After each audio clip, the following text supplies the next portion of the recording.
Half a decade passes. Just 5 years after the release of the first God of War, the trilogy would see its conclusion. In that time, the franchise would go on to sell millions of copies worldwide, and Kratos would be cemented as one of the new mascots for the PlayStation brand. While the first game ended on a pretty conclusive note, the second took a different approach, with a cliffhanger ending that rendered nearly every player craving for this conclusive entry. The pressure was on to deliver an unforgettable experience that could satisfy half a decade of storytelling. With a leap to a new console generation, the development team got to work on one of the most ambitious projects in the PS3's lifecycle. The question is, with all of this anticipation, all of this ambition, and all of this time leading up to a single game's release, does God of War 3 deliver?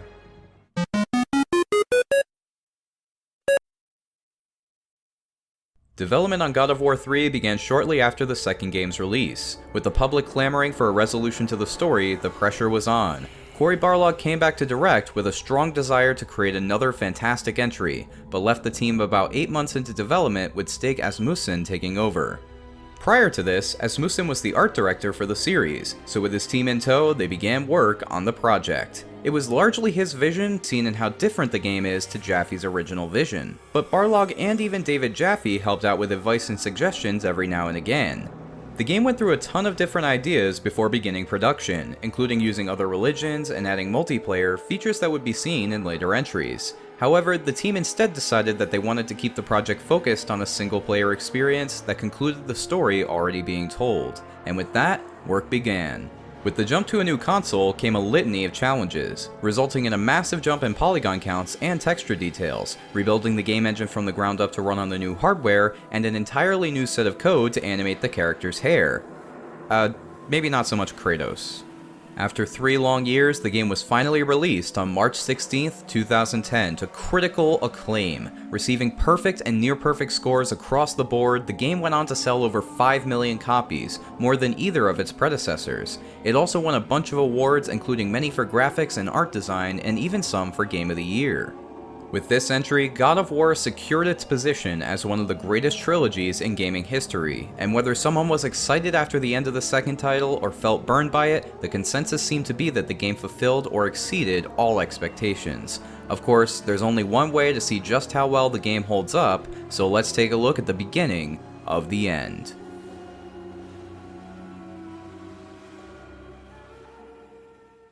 Unlike the first 2 games in the series, the story here begins before the title screen, with a credit roll playing during a flashy animation depicting the story thus far.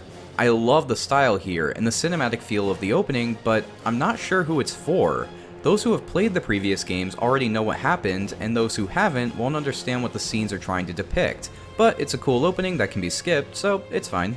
However, the lack of any kind of information for newcomers to the series is pretty disappointing. With the leap to a new console, you would think that many players have no experience with the previous titles, so an option to learn about the story thus far would have been a smart addition. Either way, we make our way to the title screen and see an absolutely incredible model of Kratos staring angrily. The level of detail in this model is insane and instantly gets players excited with a small taste of the graphical quality to come. The game begins immediately after the second's ending, with the gods preparing for the incoming titans and Kratos riding Gaia as they climb Mount Olympus in an attempt to kill the gods and get revenge for their betrayal. With this, the gods begin to strike back, charging down the mountain while Zeus sits nice and pretty up top. We start out in a small enclosed area with a few small minions to kill, allowing for a quick tutorial for those who haven't played before. While this would normally be a boring walk in the park for series veterans, its ability to showcase just how much the scale of the game has improved is sure to impress anyone. Not only is the game completely seamless, with transitions between cutscenes and gameplay being impressively hidden, but as this small battle is happening, the player might also notice that the events in the background are occurring at an unbelievable scale. To illustrate this, let's say that this is Kratos' size, right? Next, notice that he's fighting on top of Gaia, who's about this big by comparison, which is pretty neat, having a fight on a giant's body, but then you realize that as you're fighting, she's climbing Mount Olympus, which is just crazy tall. And to wrap it up, let's throw Poseidon into the mix. The sea god jumps from the mountain, tackling a titan into the water, and emerges in the form of, and please excuse the pun, a seahorse. He uses this new form to charge up the mountain and attempt to bring Gaia down. While she struggles to hang on, Kratos is tasked with defeating the beast. Whether or not the player can process just how much is going on here, they're definitely able to feel it, causing them to feel incredibly small in this massive environment, making it all the more impressive and empowering when they come out on top. This is made abundantly clear when Poseidon bursts through Gaia's body and the player is immediately thrown into the first boss fight, as is tradition with the series. This encounter has its ups and downs, but does a great job as a combat tutorial as well as an amazing sight to behold. Players will start by fighting on the ground, but as Gaia moves her arm, they'll also have the chance to attack while hanging from the ceiling and climbing a wall. While Poseidon's attacks are pretty infuriating to avoid, the abundance of health makes this section a breeze. Eventually, we'll be introduced to the game's first QuickTime event. I really like the new style of having the prompts on the sides of the screen correlating with the positioning of the buttons. It makes it so that those who haven't played on the PS3 before can still easily understand which button to push. Kratos is then thrown into the mountain where the player will do a bit more platforming, open some chests, see some really cool clips of the gods and titans battling, try out gliding, and learn a bit about the lore if they're inclined to take a look at the artifacts lying around. Kratos enters the Tomb of Ares and kills a centaur, which has some cool spear attacks but is otherwise unremarkable. We learn about lever pulling with a quick platforming segment and move onwards to be immediately attacked by Poseidon yet again, and here we get a real fight. Phase 1 starts with a segment similar to before in which Kratos takes the god head on, but now with a really powerful and unblockable slam attack. After enough damage is done, his claw is ripped off and used to plunge straight into his chest, scaring him off for now. Kratos then climbs into Gaia's body, moves around some pillars in her heart, climbs up to fight some minions like the good little white blood cell he is, and then goes on to escape to her head. Here, Gaia catches Poseidon's horse, forcing him to reveal his true form. He latches onto the Titan's head, and the final phase begins. This part of the fight I really love. You start off by detaching the claws from Gaia's head, then grapple onto her hand as she slams him into the mountain. Here, you can attack his chest a few times while dodging heavy attacks, and then climb a nearby structure to deal massive damage to his weak point. After one final fight on Gaia's head, we get an awesome sequence of Kratos grappling through the sky, followed by slamming Poseidon straight out of his beast and into the mountain. He threatens Kratos, and then we're given one of the coolest moments in the entire series. The camera switches between the normal third-person shots and Poseidon's viewpoint as Kratos beats the shit out of him before snapping his neck and killing the god of the sea. I love this sequence as it forces players to confront just how brutal of a character Kratos is, and it actually made me feel sympathy for Poseidon.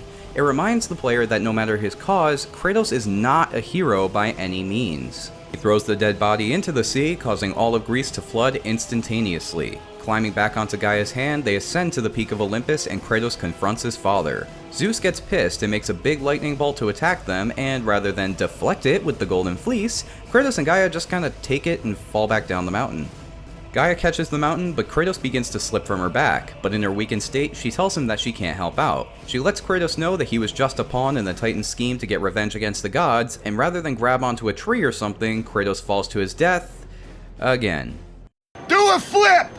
This opening is my favorite in the series by a long shot. The massive scale, the speed with which it introduces the controls, and the breathtaking imagination present in the cinematography and design all make for a breathtaking experience. There are really only two problems that I can think of after that entire first hour. The first is a huge nitpick, but the lack of any kind of clever puzzle is kinda disappointing after the cool pendulum trick in the second game.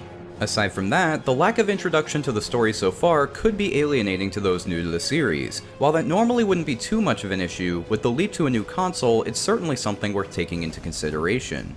However, in general, this is an incredible way to introduce new players to the series and old players to the new look and feel. I do have some other concerns, but they're mainly with the story as a whole, so let's take a look at that.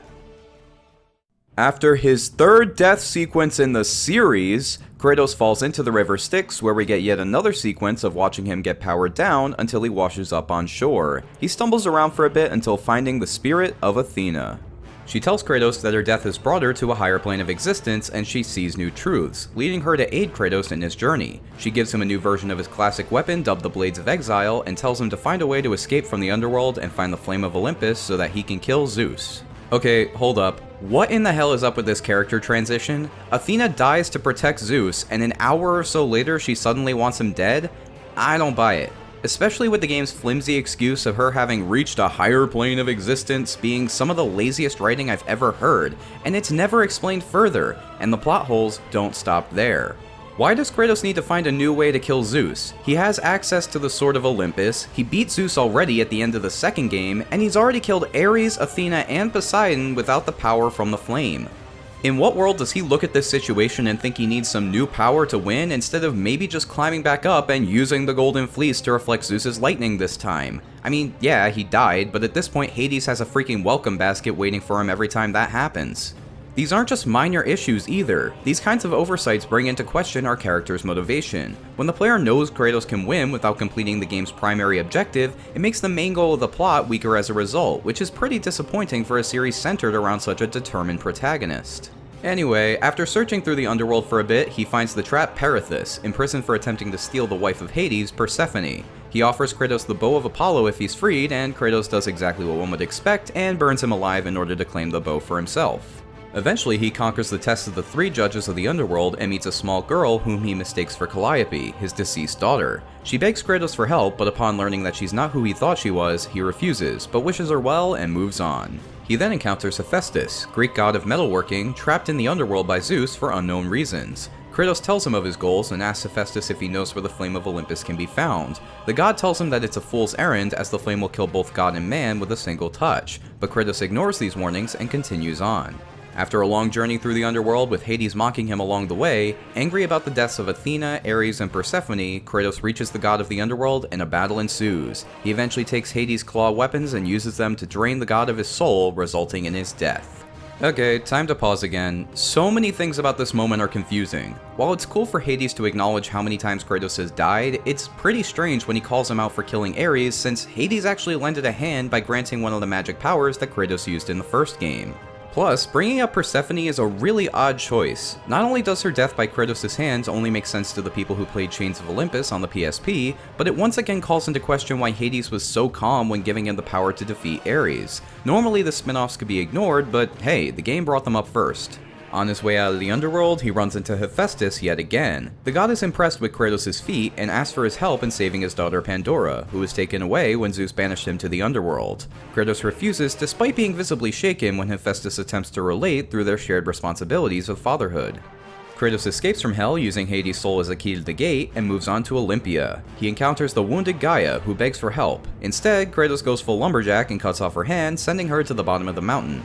We soon find Helios fighting the titan Perses, shoot him with a ballista, and steal his head to use as a flashlight. On the way up the mountain, Kratos sends Perses back to the ground before encountering Hermes and chasing him up the chain of balance, which leads Kratos to the Flame of Olympus, conveniently.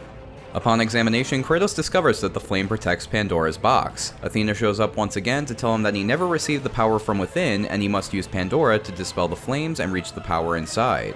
After this little aside, we find Hermes again and chase him down to an alley, where Kratos does what he does best and cuts the god's legs off to use his boots for climbing walls. This causes a plague of insects to infest Olympus. For some reason. Seriously, I've tried to find any connection between Hermes and insects or plagues or diseases for hours now and nothing's come up. So for now I have to assume that the writers just thought it would look cool, but if you have an explanation, leave it in the comments to let me know because I'm really curious. Using his new kicks, Kratos reaches Mallory Archer, Hera. She's just kinda sick of everything and calls upon Hercules to kill him. The demigod is jealous of his brother's favor with Zeus and tries to defeat him, but is instead killed as the two fall into a pit and Kratos is left with his brother's Nemean gauntlets. He finds Poseidon's princess and uses her to hold up a gear, and then we meet Aphrodite, prompting a conversation I've been holding off for far too long. See, in every game in the series, there's been a QTE minigame in which the player has sex with some women, resulting in a bunch of experience orbs as a reward. It's silly and funny, but many have criticized both the mechanic and the games in general for being juvenile and demeaning towards women, and while I understand where the complaints come from, I'd like to give my take on the matter. Personally, I see this as a part of the game meant to relieve tension and allow the player to take a step back and have a laugh. It's clearly not meant to be erotic since the camera pans away, and in this game we even get some of the cheesiest and most hilarious dialogue from the two onlookers. Such power! If it's this good watching, just imagine. By the gods! I grow jealous of our mistress. Besides, not only are these sequences completely optional, but contrary to many of the stories involving sex from Greek mythology, Kratos actually has consent here. I mean, sure, the bar is pretty low, and the women are only begging for him to fulfill a player's fantasy, but at least it's not portraying rape as a fact of life or a positive encounter as seen in many of the ancient stories. When it comes to the series' portrayal of women in general, I see it as a mixed bag. From an accuracy perspective in terms of objectification, breasts are everywhere in Greek mythology and artwork. Statues, paintings, and drawings all have exposed breasts everywhere, so the same being true here just makes sense and isn't necessarily misogynistic. Plus, this is ancient Greece, a patriarchal society where women were basically around to be used for sex. If you don't believe me, read up on why Medusa was turned into a gorgon. Greek mythology has some fucked up stories involving sex and rape, so it makes sense to have the female characters and monsters with breasts exposed and be treated like second-class citizens. However, I do have one gripe with this that I can't let go. If the team was so obsessed with accuracy, then the game should have way more dick. Why is it that the women are exposed while the guys all get loincloths to walk around in? I mean, I know the obvious answer is because boobs sell games while penises would turn many gamers off, but I believe that if you're going to defend the game's use of exposed women by pointing out its accuracy to the source material, then the men should be treated the same way for the sake of equality. In short, I personally have no issue with the minigame or the way women are portrayed in the world we're presented, but I do find it a bit hypocritical and can sympathize with those who are bothered by it. And as a man on the internet talking about female representation in video games, I think that's all I'm gonna say on the matter, though I do encourage respectful conversation in the comments and look forward to hearing any other opinions that you might have. So Kratos bangs Aphrodite and uses her portal to the underworld to meet up with Hephaestus yet again. He's resistant at first, not wanting his daughter to be burnt to death, but then tells Kratos to retrieve the Omphalos stone so that he can create a weapon capable of killing Zeus. Kratos agrees and then travels into Tartarus. Here he finds Kronos, kinda irritated about Gaia's death, and after a lengthy battle and getting eaten, he emerges with the stone, killing the Titan on his way out. He returns to Hephaestus, angry about not getting a warning for what lied ahead, but the crippled god tells him that it'll all be worth it in the end. Instead, he betrays Kratos and attempts to kill him with electricity, but our protagonist turns the tables, killing the blacksmith and obtaining the Nemesis whip. He begs Kratos not to kill his daughter, but the Spartan remains firm in his resolve to use her as the key to the box. Kratos continues and comes across Hera in a garden. The goddess of agriculture is drunk and miserable at the deaths of her children and the plants. After solving some puzzles, she's encountered again, but pushes her luck by calling Pandora a whore, causing Kratos to snap her neck in a blind rage. This kills all of the plant life around and allows Kratos a means to escape the garden. He finally reaches Pandora's labyrinth and gets some hints from its creator, Daedalus, father of Icarus, who in his deteriorated state mistakes our hero for his dead son. Kratos solves the riddles, creates the giant cube, kills the Scorpion Queen protecting it, and finds Pandora. They work together to make their way out of the cube and engage in some of the cheesiest dialogue I have ever heard in my life. Hope is what makes us strong. It is why we are here. It is what we fight with when all else is lost. And you know you can't have too much cheese. Eventually, this leads Kratos to fall back into Hades and destroy the Chain of Balance, allowing the cube to rise up to the flame of Olympus. But before Pandora can jump into the flame and fulfill her destiny, Kratos stops her, and when she escapes from him, Zeus stops her. He tosses the girl aside and the two do battle. Kratos is seemingly victorious, reaching to stop Pandora yet again, but when Zeus begins to taunt him, Kratos lets her go to attack, sending her into the flame and uncovering the box within. Upon opening the box, however, Kratos finds that it's empty, and after another bout of mocking from Zeus, the two begin another fight outside, only to be interrupted by the still-living Gaia. They fall into her heart, and Kratos kills her by stabbing through both of his enemies with the blade of Olympus. After landing, Kratos attempts to leave, but is stopped by the spirit of Zeus, who tries to kill Kratos by diving into his mind and replacing his will and anger with fear and sorrow. Fortunately, the spirit of Pandora guides his inner being on the path to self-forgiveness and... hope. Kratos breaks free of Zeus's control and beats the god to death with his bare hands in yet another fantastic sequence. Greece is plunged into raging storms, and Athena congratulates the Spartan on his victory, asking for the power of hope he gained from the chest. When Kratos tells her that the box was empty, she refuses to believe him, saying that when the box was filled with the evils of the world, she imbued it with her own power of hope to counteract them. She again demands that Kratos returns her power, explaining that he must have had it buried beneath his anger and fear, only resurfacing when fighting a god. Kratos rejects this, stabbing himself in the chest and releasing the power of hope to all of mankind. This infuriates Athena, who says they won't know what to do with the power, and she leaves Kratos to die. In a post-credit scene, we see a blood trail leading off the edge of the mountain, and the trilogy concludes. And wow, there was a lot to talk about in there, but I'm gonna be honest, not really feeling this one as much as the others. But far be it for me to throw out an opinion without backing it up, so allow me to explain the issues I have with this finale. First, there are a lot of plot inconsistencies this time around. I get that in a world where the writers were playing around with Greek mythology to fit Kratos' story in, it can be tricky to keep plot holes away, but by the gods, there are a lot here. For example, why is it that killing nearly every god in this game causes some sort of natural disaster, but not Athena, Ares, or even Hephaestus? I get the desire for a cool visual representation of what Kratos' drive for revenge is doing to the world, but I would have preferred that the writers at least try to explain the lack of repercussions for the other godly deaths. Then there are the other issues I mentioned before, involving Athena's sudden and unexplained character shift, Hades berating Kratos for killing Ares, and Kratos somehow not realizing that he already has the power to kill gods as he kills like 50 of them throughout the course of the game. It's this lack of attention to detail that makes me feel like the writers cared more about creating cool set pieces than adhering to the carefully constructed world they'd already set up, which I consider a real shame. Plus, this game marks the third time in the series Kratos has died, and the shit is getting really old at this point. These repeated escapes from hell make the idea of death a joke in this game, and even Kratos admits it. He told me to never talk to you again.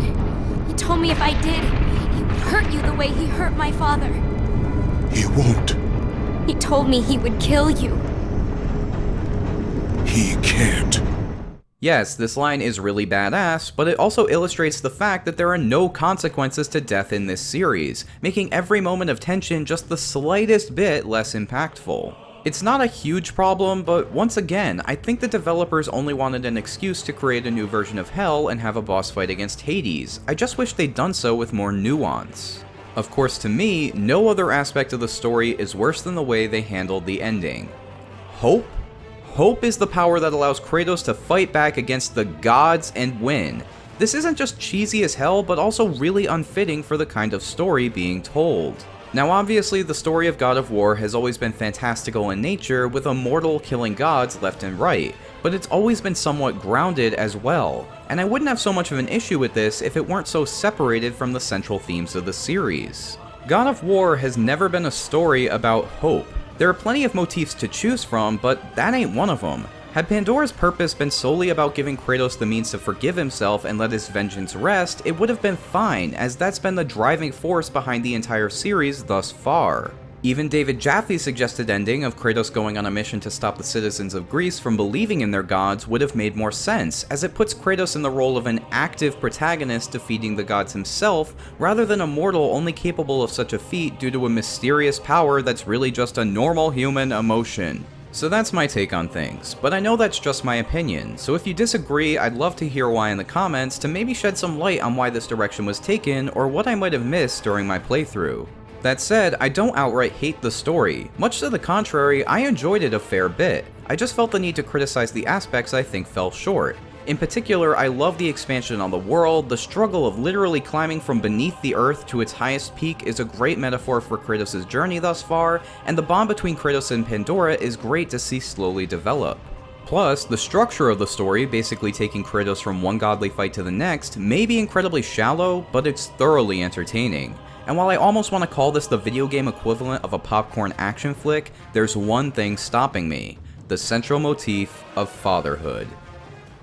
Hephaestus pleading with Kratos not to kill his daughter, Kratos' drive for vengeance against his father, and his bond with Pandora that grows over time all share the same purpose of showing a man still feeling the weight of his past misdeeds heavily pushing down on his shoulders. He's clearly tired of his struggle, with only his anger at Zeus pushing him forward. His will, determination, and resolve are constantly being tested, and up until the end he stays true to his goal, that is, until the parental bond he forms with Pandora breaks through. See, while the talk of hope comes pretty much out of left field, Kratos' duty as a father is a recurring characteristic throughout both the series thus far and this entire game. When Hephaestus attempts to bring Kratos to his side by appealing to his fatherly instincts, he rejects them, but only after careful consideration. When Hera confronts Kratos in the garden, she forces him to face the destruction that his quest has caused and later taunts him over his concern for Pandora. The turning point where Kratos snaps her neck not only acts as a sign that he now cares more about helping Pandora than his vengeance,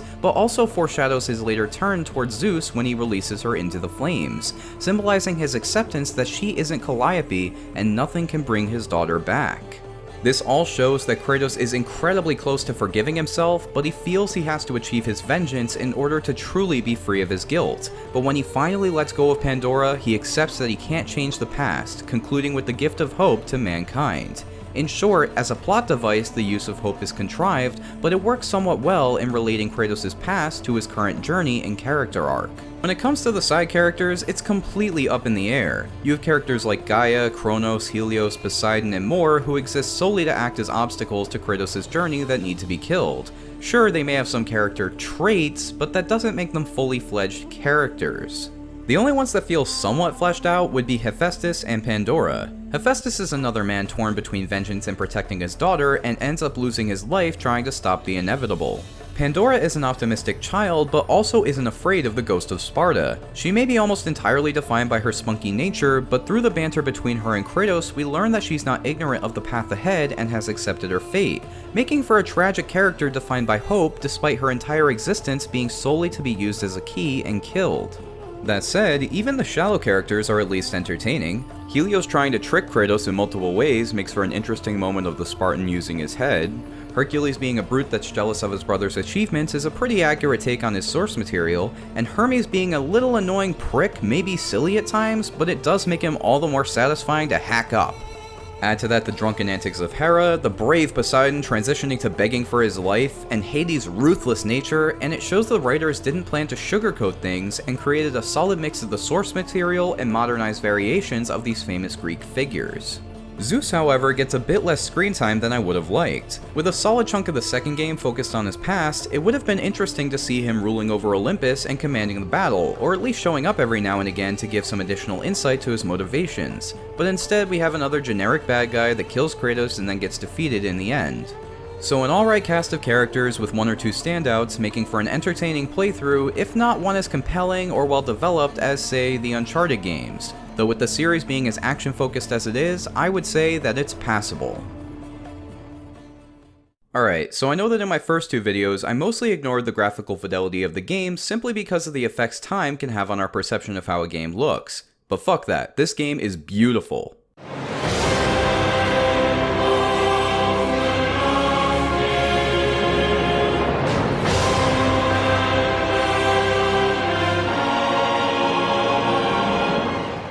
Honestly, it looks like it could very easily be a PS4 title despite coming out 8 whole years ago. Just one look at Kratos on the title screen shows a crazy amount of detail, especially for the time. He really looks like he's staring back through the screen, and it's just fantastic. The character models, textures, and environments all look amazing. The blood all over Kratos' body as fights take place is unreal, and I've never wanted to eat off the floor in a video game before, but look at this! It's cleaner than my dinner plates!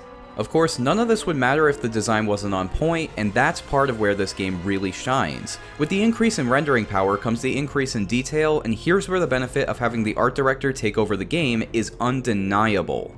Every single monster, god, and special effect just explodes with creativity and really sells the world. All of the little details are clear as day, such as minotaurs breathing out a puff of hot air when grabbed. But what really sells this is the camera's framing. We get close-up zooms when grappling with a monster to get a view of the intricacy of its design, but also have these incredible zoomed-out sequences to really emphasize the scale of everything taking place, and it's absolutely astounding that all of it was pulled off on last generation's hardware. Add to that the wonderfully brutal uses of the first-person cameras for the executions of Zeus and Poseidon. While yes, they're incredibly cool, it also shows that the developers were willing to think outside the box when approaching this game's cinematography, taking huge steps towards the same kind of thinking that a film director has when approaching a new scene. Plus, all of it runs at a nearly flawless 60 frames per second, and almost every cutscene is played out with in-game assets. This all makes the experience completely seamless, enhancing the cinematic feel of the game exponentially and putting it on the level of games like Uncharted. However, this is the third game in the series, and there are certain recurring issues that should have been ironed out by now. For one, the lack of variety in the character models. Outside of a few exceptions, every single creature looks exactly the same. It's a real shame that they couldn't at least make minor changes outside from a bit of armor to indicate an increase in strength, or a few variants here and there. The finishing animations don't fare any better. It's cool to see these executions the first couple of times, but after that they become stale. It would have been nice to have one or two alternatives that change depending on the means of defeating an enemy to keep things interesting. These issues are relatively minor, but if fixed, they would have helped with establishing the world even more by making everything feel more real, and after 3 entries, I guess I just expected a bit more. On the flip side, the sound design was given a huge overhaul for this title, and it's simply amazing. The sound effects suit the setting, the world, and the action taking place perfectly, but they also have a bit of variety, bringing everything to life in a brand new way. Monsters snarling, blood splattering everywhere, and an assortment of impressive and sickening sound effects help to sell the reality and brutality of this world. Plus, you've gotta love the charming sound that Helios makes every time you use his head.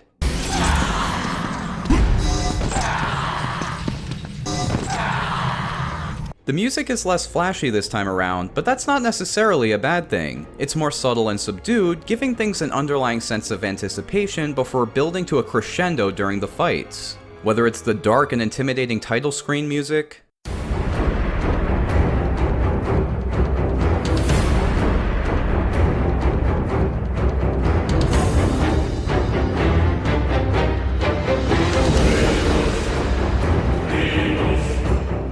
or the exciting track that plays while flying up to save Pandora.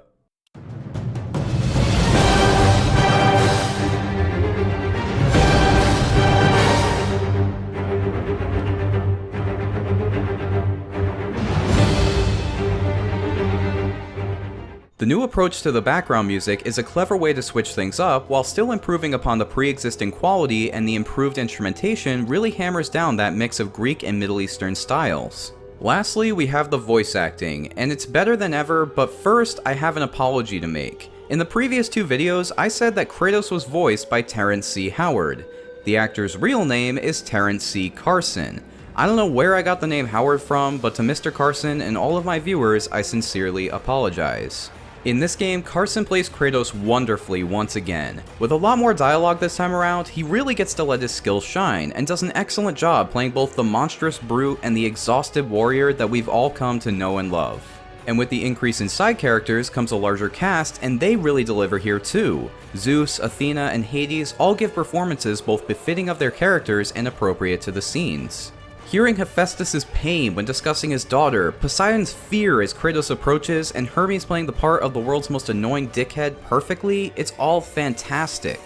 Except for Pandora. Her line reads are somehow both overacted and stiff at the same time, resulting in scenes that should come off as emotional, feeling more like a high school play. No! It's all my fault.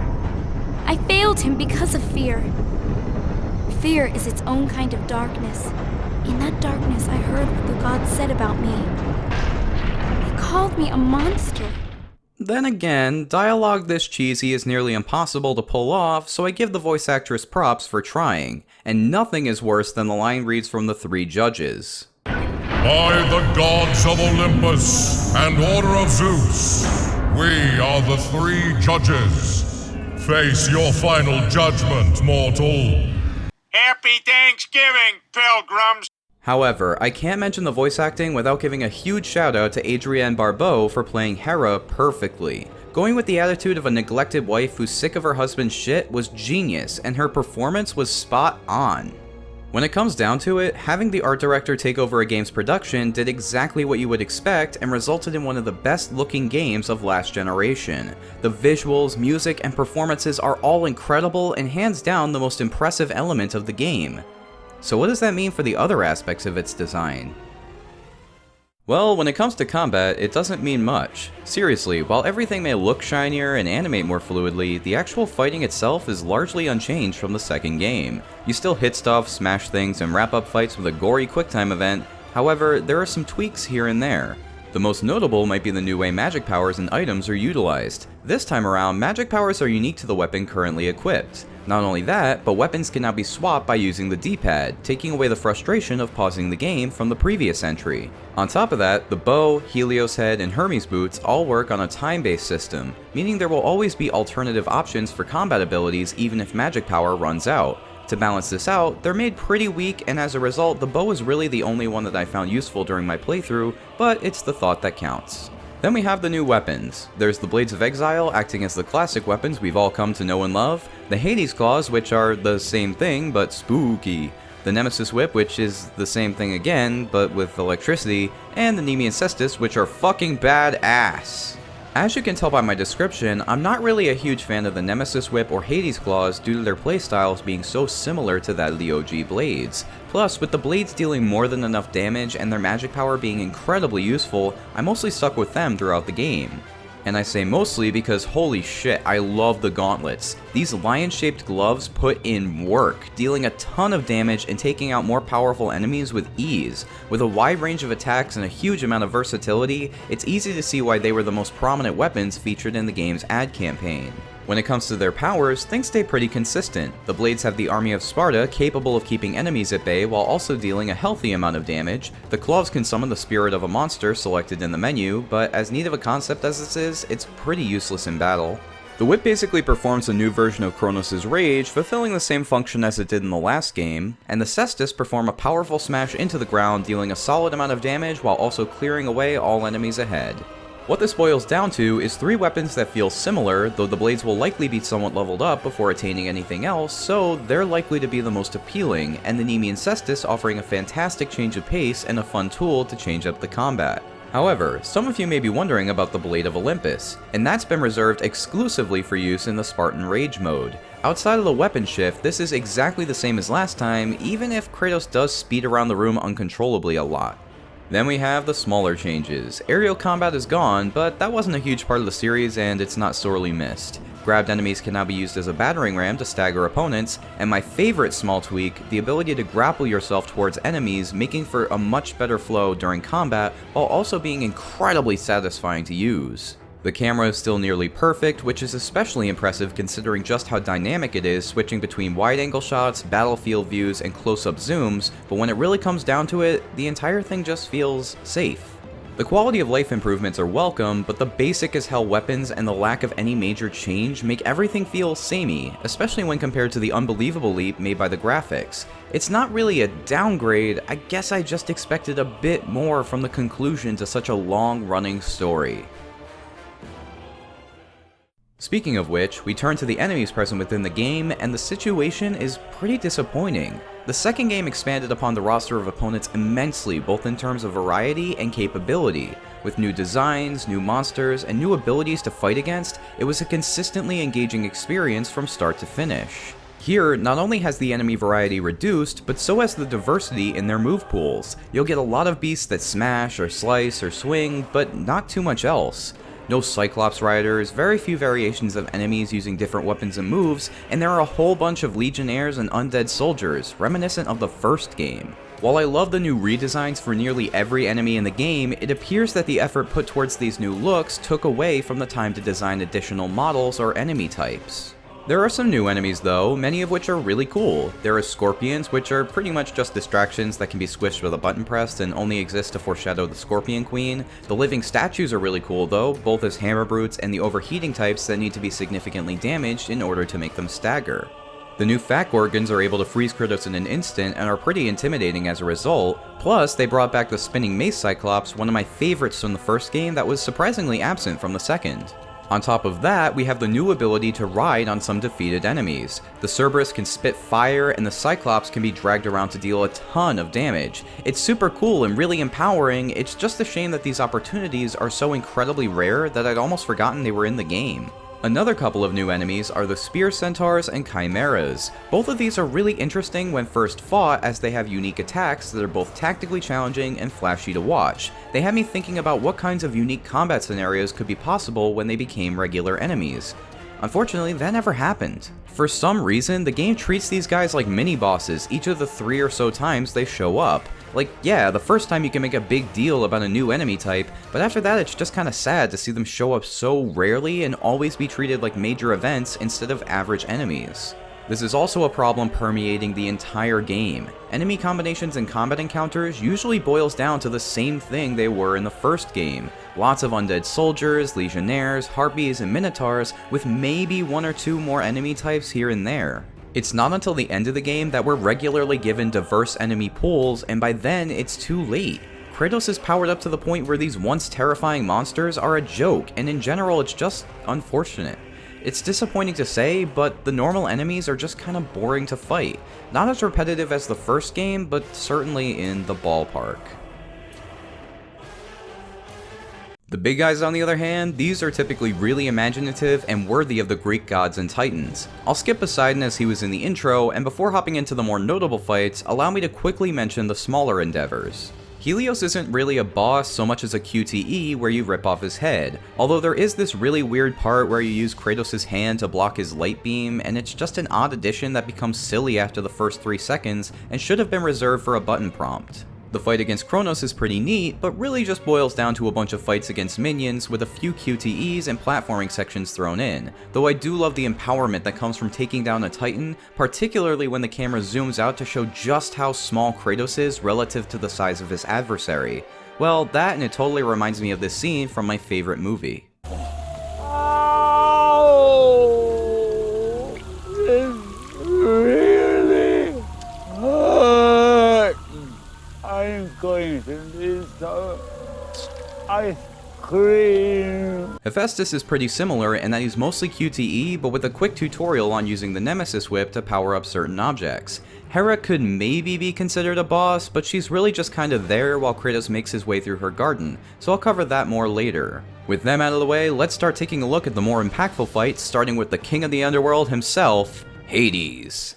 So, Hades, you finally made it. How are things in the underworld? Well, they're just fine. You know, a little dark, a little gloomy, and as always, hey, full of dead people. What are you gonna do? Oh, there's the little sunspot. The first part of the fight pits Kratos against Spiky McGee and his claws, dodging whip strikes in this little arena. While it may seem spacious, Hades' massive size makes the entire space feel claustrophobic, keeping things tense throughout the entire fight. Deal enough damage and you get to rip off a chunk of his flesh. The next 2 phases are pretty similar, but with minor additions such as skull projectiles that can be reflected back, spikes flying up from the ground, spirit demons summoned to attack, and powerful ground pounds. Eventually, he'll just cut a hole in the battlefield and begin a sort of tug-of-war minigame. There's no real way to lose, but it's a neat transition to the next phase of the fight. Just bash him against the ceiling a few times, steal his claws, and drop that bad boy into the river Styx. There's a quick tutorial to learn how to use the new weaponry when, surprise! Hades climbs out of the ground somehow larger than before and showing even more of that beautiful face. Here, Kratos must dodge his attacks while dealing enough damage to get him into a weakened state, then just swing around back and stab him in the head, dragging his soul into his own weapons and concluding the fight. This is my favorite fight in the entire series. Sure, it's a straightforward boss fight without any kinds of gimmicks or special attributes, but that's kind of what I love about it. The raw struggle of a man overcoming a god with a huge variety of attacks and phases all make for a fight that feels completely thought out and an absolute delight to play. Up next we have Hermes. This isn't like a typical boss fight. The majority of it comes down to a platforming race to catch the guy, which is pretty fun and has multiple unique elements. It's when the actual combat begins that the problems arise. See, Hermes has one strategy in this fight: run around and get a hit in every now and again. The issue is that there were a ton of times I clearly hit this guy, but because the game hadn't accounted for interruptions in his animations, nothing registered. He does so little damage that there's not even a real challenge here. Just spin around to get a few hits in until the QTEs begin, then chop off his legs and end the fight. I actually got confused here and didn't realize the game wanted me to release a button, resulting in a bit of an awkward moment. Okay, come on. Okay. Jesus Christ, how long does it take to saw off a leg? Oh. I had to let go of the button. A pretty fun ride leading to a disappointingly boring fight. Later on, we come across one of the most famous figures in Greek mythology, Slayer of the Nemean Lion, Fetcher of Apples, Hercules. Honey, you mean Hercules! And the first phase of the fight is pretty pathetic. He jumps up to the balcony and you spend a bit of time killing measly undead soldiers as he sits there and watches. Eventually he comes down, ready to continue the battle with his huge gauntlets, and things get more interesting. Herc doesn't stagger much, but he's also pretty slow, so the name of the game is to use quick strikes and keep your distance. Eventually he'll fight alongside his minions and Kratos will steal his gauntlets, allowing for another fight against an unarmed Hercules. Cue another beatdown, followed by the demigod raising a huge portion of the battlefield, nearly knocking Kratos off, but after climbing back up, he uses the cestus to smash his half-brother's face in and send them both tumbling to the sewers below. This fight is okay, if slightly unoriginal. There's not much here aside from avoiding his predictable attacks and not getting caught. It's really just a forgettable encounter that leaves Kratos wielding a cool weapon. Moving on, before entering Pan's Labyrinth, Kratos comes into contact with the Scorpion Queen. This gigantic beast is coated in onyx, only able to be taken out by the Nemean Cestus. It'll attack fiercely from both using its claws and speedy tail, but with determination and effort, Kratos should be able to overcome this immense challenge. Or you could just jump to its side and block the tail swing now and again, and then just wail away at its legs until the fight concludes. To each their own. Yeah, it's true, this thing is fearsome at first, but in actuality it's a simple sidestep away from becoming an easy target. It's unfortunate, as the fight would probably be pretty fun otherwise, but even when the babies are brought in to add chaos to things, they stay consistently easy. However, this begets the final battle against the main antagonist, Zeus. A massive 5-phase fight that acts as the conclusion to a story 5 years in the making. And for the most part, it is fantastic. We start off on a 2D plane, dodging Zeus's lightning bolts, combos, and speedy punches. The developers clearly learned from the second game's fight with the last Spartans, since the diverse move pool and ability to reach Kratos in the air make him a formidable enemy. Once this phase is over, we enter a short fight in the courtyard outside in a 3D plane, similar to the one from the second game. It's nothing much, but that's intentional as the fight is interrupted by Gaia, who proceeds to force the two adversaries into her body. Here, the two meet up near her heart to do battle, with damage to the heart granting health. This part of the fight starts off alright, but there are some major problems. Zeus's speed, power, versatility, and ability to make clones that overwhelm the player are all frustrating as hell, but fair enough to make for a challenging, rewarding fight. If it worked. See, you're supposed to be able to go up to the heart and land a few hits in order to regain some life, but it doesn't always work. It only works when Zeus decides to skate over and get some health for himself. It's really frustrating when the boss can heal himself pretty much whenever he wants, while you're stuck waiting for him to dash at the heart in order to do the same. But eventually he's overcome and you get to stab both him and Gaia, resulting in what seems like an ending as Zeus's body falls to the earth. That is until his spirit rises from within and grabs Kratos, attempting to replace his anger and willpower with despair as we enter Phase 4. This isn't so much a challenge as it is an interactive cutscene in which Pandora guides the Spartan on a path to self-forgiveness. It's slow at times, but it does an effective job of recapping all of the events that led our main character to where he is today. All of the trials and tribulations, the suffering, the loss, all of it overcome not by his need for vengeance, but because underneath his rough exterior there's a glimmer of hope. While this is, without a doubt, 100% corny as hell, it's actually a pretty cool way to summarize everything we've gone through on our journey alongside Kratos, and the visuals are uniquely stylized and make for a sequence that, while not as emotional as the writers probably hoped it would be, makes for an excellent final look at the man we've been connected with for the past 5 years. With this sequence complete, we go straight back into rage mode for a 5th and final phase of this fight. Only a QTE this time, we get a solid first-person view of Kratos' absolute brutality against his father, all culminating in the screen turning red with blood until the player decides enough is enough, and the game ends. This fight is an excellent way to finish off the series. While it has some issues and at times can feel longer than the ending to Return of the King, there's nothing wrong with taking your time to conclude a trilogy people have loved for years on end. The bosses this time around, as a whole, are largely the same. A mixed bag, but with much more good than bad. There are standouts, the more basic fights tend not to overstay their welcome, and only one or two ever feel dull. While I can't say for sure that they live up to the expectations that come with fighting the gods of Olympus every time, they certainly make for a fun finale.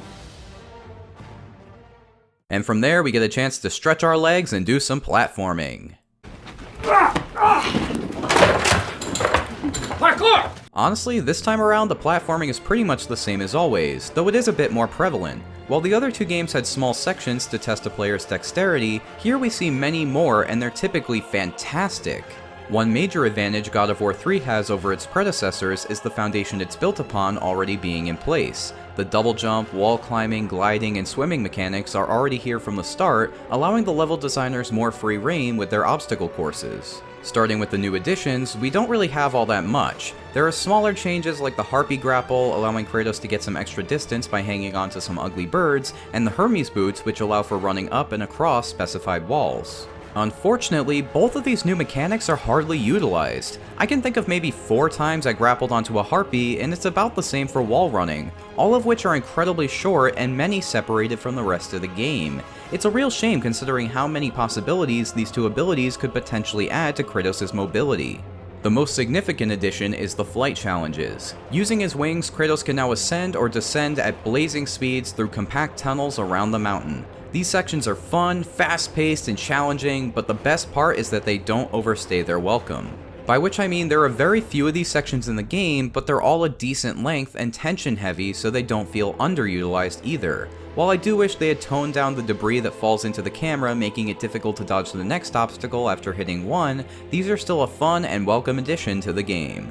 As far as the standard challenges go, they're just that, standard. They're all fun and engaging, but pretty typical for the series. The only standout would probably be the Hermes chase due to its integration with the boss battle, similar to how the Clotho fight from the second game utilized puzzle elements. Aside from that, the race to save Pandora was pretty neat, the wall of moving blocks and harpies was fun, if a bit simple, everything is animated more smoothly and the controls are slightly better this time around, making everything more fluid, and that's about all I can say. Except for one last thing. No plank walking!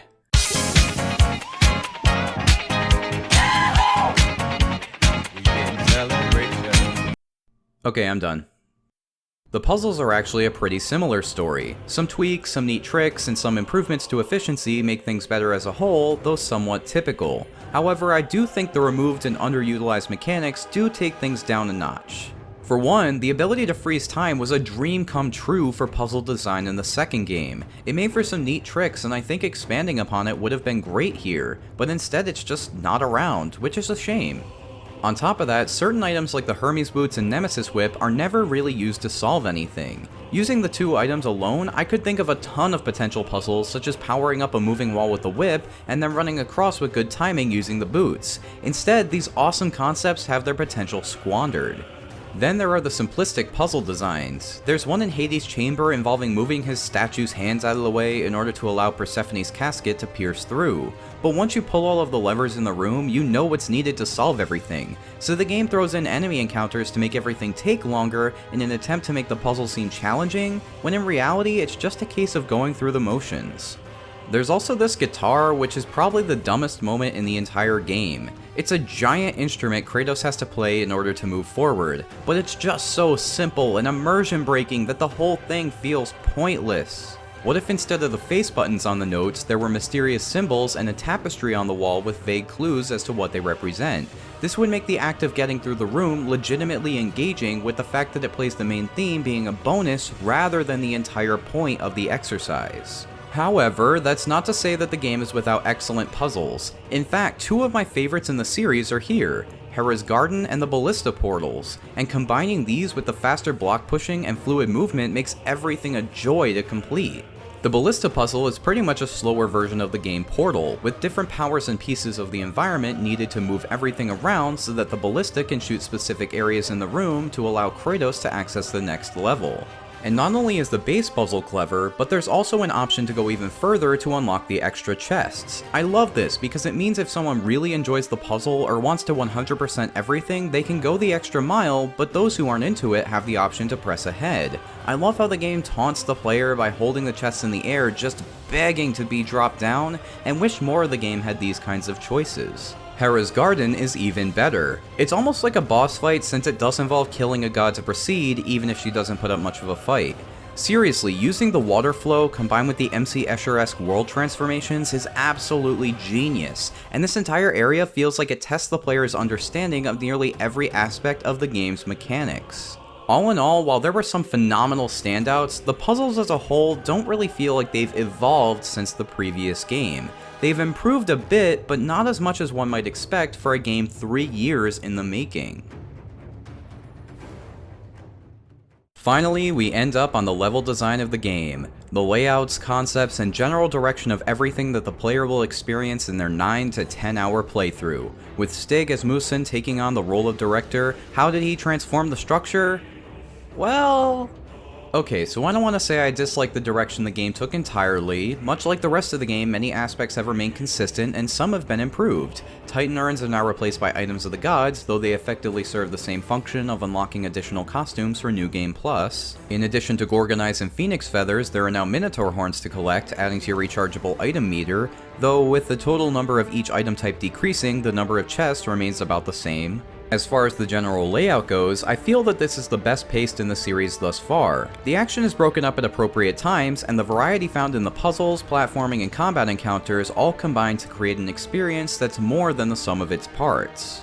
On the flip side, however, is the continuity of each event. While the types of activities are spread out better this time around, they don't feel like they have a natural flow to them. It feels like a bunch of separate puzzles and encounter types were thought up and created, but then duct taped together by small bits of story. It's not an awful experience by any means, but it does make the game feel less like a continuous adventure and more like a set of levels that are only loosely held together by any excuse the writers could think of. Then there's the missed opportunities mentioned earlier, along with one of my biggest annoyances during my playthrough, the Helios head. This thing has a bunch of different functions. It acts as a flashlight to brighten up dark caves, a weapon to blind and damage enemies, and a key to reveal hidden chests and passageways that were initially invisible. And I like this idea in concept. Finding a spot with some smoky sparkles indicates that a chest can be found underneath, ensuring players will need to keep an eye out in order to complete the game entirely. The downside is that they couldn't do the same thing with the walls. For some reason, the rock faces that indicate a hidden Helios passage are incredibly hard to spot, with maybe a glimmer of some sort if you look at it closely, but otherwise players who want to complete the game will need to walk around shining a light on every wall they find, leading to a lot of boring exploration without a walkthrough. Then there are the dark areas. These require that the player uses the head to light up their surroundings in order to see their enemies or the path ahead. This is a neat idea in concept yet again, but it all boils down to just a bunch of stopping in your tracks to power up the head and a lot of slow walking while holding the head in front of Kratos. I think a much better solution would have been to remove the offensive abilities from the item entirely. Instead, have the player trek through an area when it's dark without enemies, and then have the player return from where they came while being attacked with the head offering a limited view, requiring faster reaction times while also adding to variety in combat.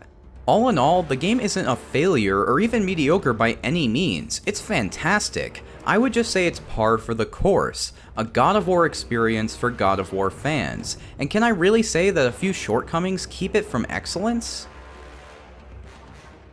Not at all. For a first-time director, Stig Asmussen did an excellent job of keeping the ship afloat, and the team delivered a solid conclusion to one of gaming's most popular franchises, a feat that shouldn't be understated. However, I also feel that his time as art director did shift his priorities towards that field, and he left the others to pretty much do their own thing. It's just speculation, of course, but it would explain why so many little changes were made while larger, more ambitious ones were set aside. I also feel that despite the 3-year development time, the game was rushed to meet an arbitrary deadline. With the team spending a ton of time just porting the old engine over to work on the PS3, it makes sense to assume much of the work on the new game couldn't have been done beforehand, making for a shorter and more hectic development time in total. Whatever the reason is, God of War 3 plays things pretty safe, but excels at delivering an entertaining, brutal, satisfying conclusion to Kratos' story in Greece. And with that out of the way, let's do one final recap. Given everything discussed over the past 3 weeks, and taking into consideration the passage of time, here are the scores I believe I would give to each game in the series today. A solid set that shows how much this series has withstood the test of time, which is why all 3 games are also being added to the MightyNifty must-play games list. I came into this retrospective as someone who had played the entire series through and enjoyed them, but was never really a super fan. Now that I've gone through them all in detail, I can really appreciate how much work was put into a series that many consider simple or juvenile because of its genre and subject matter. With that said, I just wanted to thank all of you who have watched this far and say I really appreciate your support. I think I'm going to spend the next couple of weeks making some shorter videos to let my mind reset, but after that I'll be back to review the latest entry in this epic series. Though I hope to return to this format at some point in the future, so if there's a series you'd like me to cover, leave it in the comments below because I'm super excited to see what you'd recommend. And be sure to subscribe to see all of the future videos when they get uploaded, and as always, have a mighty nifty day today.